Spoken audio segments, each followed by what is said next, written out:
سلامونه ګرانو دوستانو، زمان فریدی د تاسو زما आवाज د زمان crypto.com نه اوري. ګرانو دوستانو، زمان نن موضوع د بیت کوین، ایکس آر پی او شیبا. د مخکې چې زه په موضوع باندې تاسو ته معلومات درکم، لطفاً مهرباني وکړئ چې زمان crypto.com سبسکرایب کړئ په یوټیوب کې او دوستانو سره شیر کړئ تر هغو چې هر سړي ته مرسته وشي او معلومات وشي.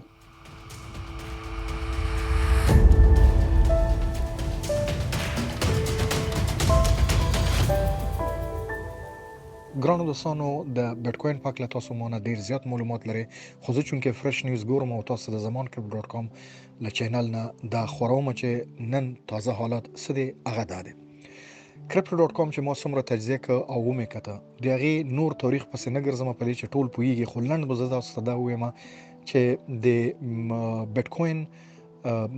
قیمت په 2013 کې دا په شروع کې $6200 د قیمت دا په 2013 کې د قیمت نه غورځيږي $3000 ته. مونږ بیا ونه کتو چې بیت کوین د $3000 نه لاندې غورځيږي، یعنی تاسو د خبره نوٹ کړئ چې $3000 2018 کې دا یو لاکو او دنه بیا لاندې ونه غورځیده، د همداسې په بره لاړ. اوس چې موږ 2022 کې یو موږ وکړه چې په 2022 کې دا $80,000 پورې لاړ، نږدې $90,000 ټچ کول،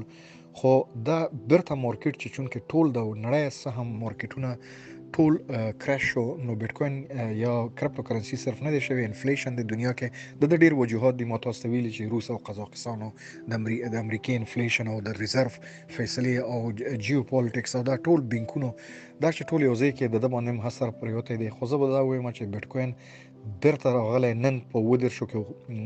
ولاړ دی، خو لوی نه هنګان چې دی یا لوی انویسټران چې دی دوی کوشش وکړي چې دا درش نه لاندې راشي چې مونږ واخلو، خو بیت کوین کلم $10,000 ته رانغی. زمان خپل زمان فریدی زمان crypto.com نه زما خپل تجزیه ده که یو پی سي دا د 300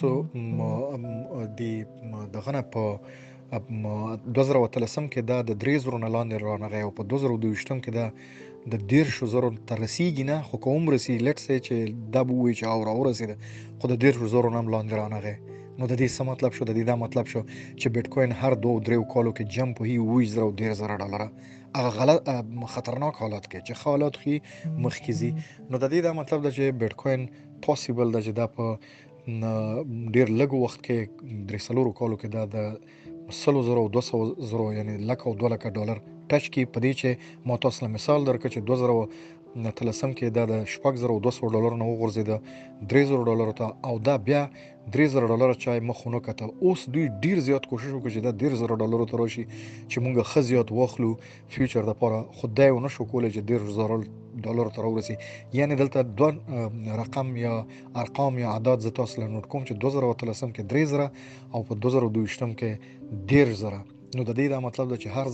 هر ځل د $10,000 برزي د زی چیرته د ځان سره نوٹ کړئ. اوس راغلو په ایکس آر پی باندې. ګران دوستانو، په اپریل میاشت کې 2022 کې په امریکا کې د ایکس آر پی قضیه همیشه د پاره حل کیږي. ښکاری داسې چې ایکس آر پی خه پوزیشن کې ده. ما اکثر ویلي دي چې موجوده پرایس ته مګوري چې کله بیت کوین غورځيږي نور کرنسيونه هم غورځيږي او ارزان د دې وخت کې ایکس آر پی سو غوخلی نوغه په ګټه کې ایکس آر پی کیس ګټي، ځکه چې ایکس آر پی په 2019 کې خپل سهم خرڅ کړی و. هغه سهم چې د $1 میلیارډ پرونه بل ورځو کا پرون د واخیسته په $15 میلیارډ. آیا یو کمپنی بلېونی وي چې کوم سهم د په $1 میلیارډ خرڅ کړی په $15 میلیارډ برته اخلي؟ د دې دا مطلب شو چې ایکس آر پی برته خپل مقام پیدا کوي. هغه ځکه چې نن موقته ایکس آر پی تقریبا ډیر زیات خپل پروجیکټس باندې ډیر حد نه زیات چې په نړۍ مختلفو بانکونو کې دوی سافټویر د ریپل په نوم باندې ریپل نت کې تاسو وګورئ د ډیرو بانکونو تقریبا که تاسو وګورئ چې 90% د بانکونو سیستم سافټویر د ډیرو وختونو د ریپل نت باندې چلیدنو دا به غلط نه خو ایکس آر پی به دوی خپل کرنسي وګڼل راويسه، یعنی دوی نظام کې دننه دی کار د بانک سیستم کې دننه دی. نو دا یو ډیر اهم خبره ده چې ایکس آر پی هم خپل سهم $15 میلیارډ باندې اخلي او دا موي چې د بانکونو اکثر سافټویر سیستم ریپل نت جوړي، نو ایکس آر پی هم مېروي. دوستانو د مخکې چې زه شیبا ته لاړ شم زه یو ځل بیا وایم چې زمان کرپټو.com سبسکرایب کړئ په یوټیوب کې او دوستانو سره شیر کړئ. زه راځم په شیبا باندې. ګرانو دوستانو که تاسو زما یوټیوب چینل وګورئ په شیبا باندې ما ډیر زیات ویډیوګانې جوړ کړي دي او تاسو ته ما بار ویلي دي چې شیبا څه پلانونه لري او د شیبا کرنٹ دغه ته مګورئ مارکیټ کیپ ته یا د هغه پرایس ته مګورئ تاسو دې ته وګورئ چې دغه ترانزیکشن څه کیږي او دغه پروجیکټس او یوټیلیټي او ټریډینګ په مارکیټ کې څه شی دی. یعنی تاسو وکړو چې هغه شیبرز جوړ کړو هغه نور ډیفای سیستمونه جوړ کړو هغه گیمینګ سیستم کې لګیا دی چې مطلب دا ده چې ځکه لا شیبر اولم مارکیټ ته نو یو خو اخیستل خرڅول دی بل دا ده چې کته څه هم پلیټ فارم کې گیم کې یا کته ان اف ټیز کې کته لینډز اخلي هر څه اخلي په ډیجیټل دنیا کې په میټاورس کې نو ته هم شیبا سره به ته شیبا اخلي. همداسې نن ویلي دي چې تقریبا 2 میلیونه شیبا مونږه بند کړي سوځولي دي یعنی دوی شیباګان تعداد کموي سوځیم لګیا دي او ورسره دا د گیمونو پاکیجونو کې استعمالي نو د دې دا مطلب د دوی وی چې مونږه شیبا مشر نن ویلي دي چې 1 سنت رسیږي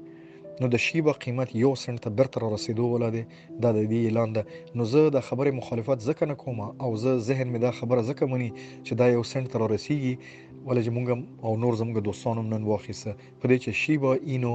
مالک وایي چې مونږ ډیر زیات پروجیکټونه لري ما ویل که خالی خبره وي خو صحیح ده خو حقیقت کې چې تاسو زما ویډیوګانې وګورئ نو دا حقیقت ده چې شیبا هم خپل مقام برته پیدا کړی دی. ډاش کوین هم شته دی خو د ډاش کلر او رښتیا چې ډاش کلر دی داسې به مونږ وایو چې شیبا اینو چې وایي چې 1 سنت رسیږي نو دا به غلطه خبر نه وي بټ ټایم ویل پروف اټ لکه وخت سره به دا ثابتېږي چې دا کیږي که نه کیږي خو د دوی د کوم پروجیکټس چې زه ګورم او کوم پلیټ فارمونه ډیفای سیستم کې دوی انټروډیوس کوي لګیا ده یا گیمینګ یا ان اف ټیز او د برنینګ چې کوم سوزي لګیا ده د نخکاری چې شیبا 1 سنت راځي. ګران دوستانو زه بیا اخر کې تاسو ته زمان کرپټو.com په یوټیوب کې سبسکرایب کړئ. نن زمو موضوع بیت کوین کله 3000 نه لاندې رانغه په 2018 کې او بیا چا دا ونیل چې د 10000 نه لاندې راشي او همداسې تاسو وګورئ چې مخکې سې کې 100 خپل سهم په 15 میلیارډ ډالر بلین ډالر برته اخسته دی او داسې شیبا اینو مالک وایي چې شیبا به 1 سنت رسي په دې چې زموږ یوټیلیټي او ټریډینګ سیستم ډیر صحیح روان دی. خو تاسو ته غواړم او زمان کرپټو.com ضرور شیر کړئ او دوستانو سره بیا هم شیر کړئ په دې چې انفارمیشن کله دوستانو ته رسیږي نو غي ډیسیژن کولی شي. ډیر زیات مننه.